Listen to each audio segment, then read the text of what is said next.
चलिए चलिए चलिए चले जाइए। चलो क्या?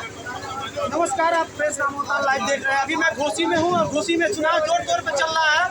समाजवादी पार्टी के कार्यकर्ता हैं, मैं उनको कुछ बातचीत करने का प्रयास करता हूँ। बहुत बहुत स्वागत है भैया आपका। जी, मैं समाजवादी पार्टी का युवा कार्यकर्ता। क्या नाम पड़ेगा भैया आपका? मेरा नाम सतीश यादव, मैं बरहज विधानसभा का रहने वाला हूँ। मैं जो चुनाव चल रहा है इस पे बोलने जा रहा हूँ। कभी चिलमन से दारा सिंह चौहान झांके, कभी चिलमन से दारा सिंह चौहान झांके, कभी चिलमन से ओम प्रकाश राजभर झांके। लगा देंगे इस बार सुधाकर सिंह उस चिलमन में आग। न दारा सिंह चौहान झांकेंगे न ओम प्रकाश राजभर झांकेंगे। दावे के साथ कहता हूँ कि भारतीय जनता पार्टी की आताई और वंचित शोषित समाज को जो उत्पीड़न करने का काम ये सरकार कर रही है, इसलिए घोसी की जनता मन बना चुकी है कि इस बार भारतीय जनता पार्टी को हराकर यहाँ से भेजने का काम करेंगे और सुधाकर सिंह को कम से कम 50,000 मतों से जिताने का काम यहाँ की जनता करने जा रही है। साथियों, एक घर को बनाने में पूरा जिंदगी लग जाता है, एक मकान को बनाने में जिंदगी लग जाता है। इन भाइयों को गरीबों का घर चलाने में इन बुलडोजर से ये लोग जो है घर चलाने का काम करते हैं। एक मकान को बनाने में पूरी जिंदगी लग जाता है, ये बुलडोजर से जो है गरीबों का मकान गिराने का काम करते हैं।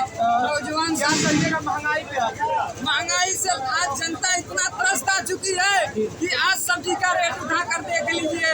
सरपुतिया 50 रुपया किलो हो गया है, प्याज 40 रुपया पार पहुंच चुका है और टमाटर यदि आप किनने जाएंगे तो अभी 200 रुपये किलो हो चुका था। चांदी का भाव बिक रहा है। ये सरकार गरीबों को लूटने का काम कर रही है।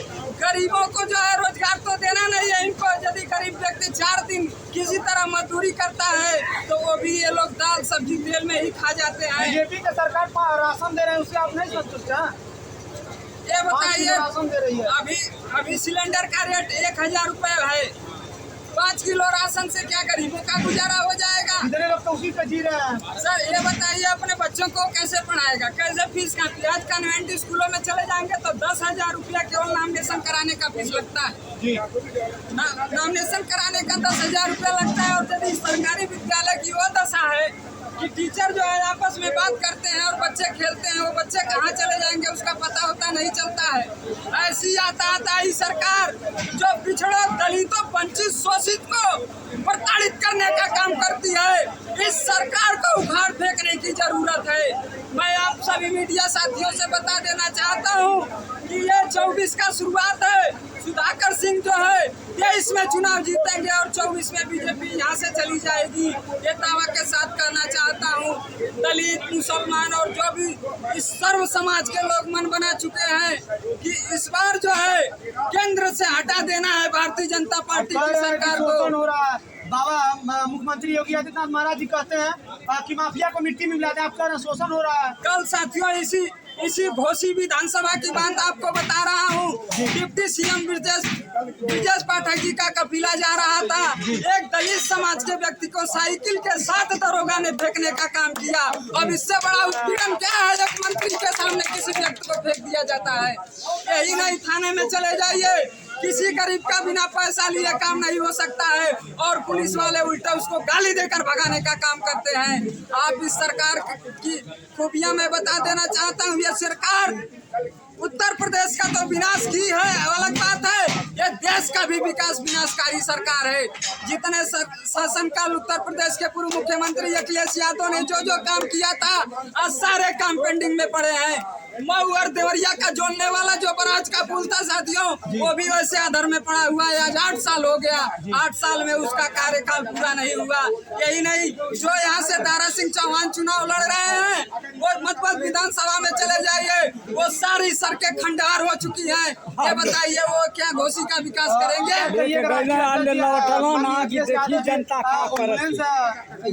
योजना चला है हमारे नेता अखिलेश यादव ने केवल एम्बुलेंस ही नहीं चलाया, 108, 102 ही नहीं चलाए, 100 नंबर पुलिस की गाड़ी देने का काम किया, तमाम जिलों में मेडिकल कॉलेज देने का काम किया, लखनऊ में जो है इकाना स्टेडियम बनाने का काम किया, लखनऊ एक्सप्रेसवे बनाने का काम किया, और उत्तर प्रदेश में परिवहन निगम डिपो का जो है ऑफिस बनाने का काम भी लखनऊ में राष्ट्रीय अध्यक्ष अखिलेश यादव ने किया।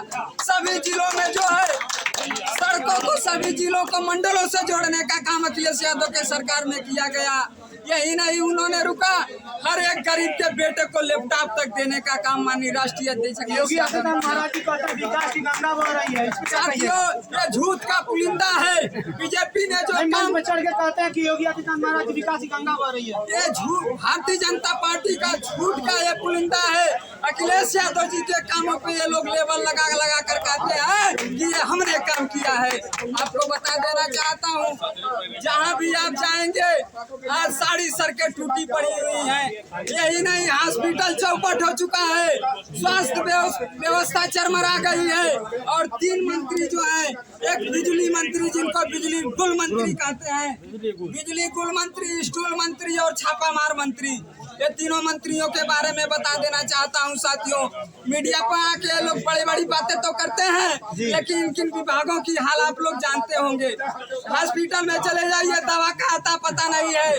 जो पाठक जी, ब्रजेश पाठक जी का जो मंत्रालय है, उस मंत्रालय की मैं बात कर रहा हूँ कि उनके विभाग में चले जाइए, दवा का पता नहीं है। मरीज आता है और मरीज कब चला जाएगा उसका रजिस्टर भी मेंटेन नहीं होता है। यही तक नहीं, स्टूल मंत्री जब BDW मंत्री थे तो उनके वो जिस विभाग के मंत्री थे वो 5 साल मंत्री थे, लेकिन सही ढंग से नहीं हो पाया था। यही नहीं, जो अभी अशोक शर्मा जी बिजली मंत्री हैं, उनके शासनकाल में साथियों सारा देखिए हर गांव का ट्रांसफार्मर फूक जाता है और 7-7 दिन 8-8 दिन हर गांव में बिजली नहीं जाती है। ये सरकार विकास विरोधी है। युवाओं, गरीबों, बेरोजगारों, वंचित, शोषित दलित समाज का शोषण कर रही है। फिर भी वो जनता उन्हीं को चुनती है, जनता को ये लोग गुमराह करके वोट लेने का काम कर रहे हैं। ये बताइए, जनता तो जान रही थी कि 15 लाख रुपया हमारे खाते में आएगा, क्या 15 लाख रुपया इन्होंने देने का काम किया? नहीं। हमारे उत्तर प्रदेश की बहनों बेटियों को बोले थे कि एक स्कूटी देने का हमारी सरकार आएगी तो काम करेंगे। उन्होंने क्या स्कूटी देने का काम किया? उन्होंने कहा कि किसानों का बिल माफ किया जाएगा, किसानों को सिंचाई मुक्त दी जाएगी। क्या भारतीय जनता पार्टी की सरकार उत्तर प्रदेश किसानों को सिंचाई देने का काम कर रही है? ये सवाल हमारा उन मंत्रियों से है जो केवल सुख सुविधा के लिए मंत्री बन के घूम रहे हैं और जातिगत व्यवस्था बनाकर जातियों से जातियों को लड़ा के वोट लेने का जो काम कर रहे हैं। धर्म के नाम पे मुसलमानों को लड़ाकर, हिंदुओं को लड़ाकर जो वोट ले रहे हैं। साथियों, दलित, वंचित, शोषित समाज का जो हक भारतीय जनता छीन कर खा रही है, आज का जो समय है, जो लेबर मजदूर है 500 रुपया मजदूरी कर रहे हैं, जो 500 रुपया मजदूरी कर रहे हैं, क्या लगता है 500 रुपये में झोला भर के सब्जी आ जाएगा उनके परिवार में? मेरे साथियों, वो 500 रुपए की मजदूरी बहुत मुश्किल से मिल रही है, लेकिन जब वो गरीब व्यक्ति बाजार में जाता है तो मात्र जो है आधा झोला उस 500 में भर पाता है। उसके जीवन में वो अपने आप को, उसके जीवन में इतना दुख करता है कि वो अपने आप को सोचता है कि मैं कैसे गुजारा करूं। लेकिन ये विनाशकारी जो सरकार उत्तर प्रदेश की चल रही है, वो गरीबों को लूटने का काम कर रही है, दलितों, वंचित, शोषित समाज को प्रताड़ित करने का काम कर रही है, और पिछड़ों के कुछ दलाल नेता है उनको पैसा देकर जो है पिछड़ों को बुलवाने का काम कर रही है। इसी शब्दों के साथ मैं अपने वाणी को विराम देता हूँ। जय समाजवाद, जय अखिलेश।